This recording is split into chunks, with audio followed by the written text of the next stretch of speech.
Мектепке дейінгі және арнайы педагогика кафедрасы 2015 жылдан бері білім беру бағдарламалары бойынша жұмыс жасап келеді.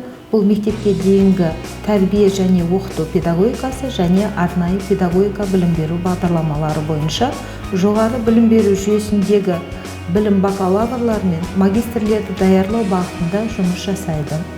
Кафедра құрамында 25 оқытушы жұмыс жасайды. Оның ішінде 52% ғылым кандидаттары мен ғылым докторлары.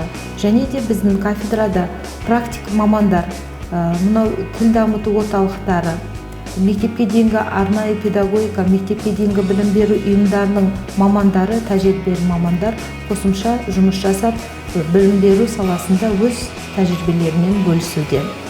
Кафедрада мамандандырылған арнайы кабинеттер де бар. Бұл арт-терапия кабинеті, аудиокласс, логопедия негіздері, мектепке дейінгі арнайы педагогика, мектепке дейінгі балалық шақ мамандандырылған кабинеттерінде инклюзивті білім беру жүйесіне негізделген және де балабақша деңгейіндегі жұмыс жасайтын мамандардың болашақ оқу қызметтерін және де нәтижелі педагогикалық қызметін үйлестіру мақсатында түрліше инновациялық дамыған техникалық құралдар бар.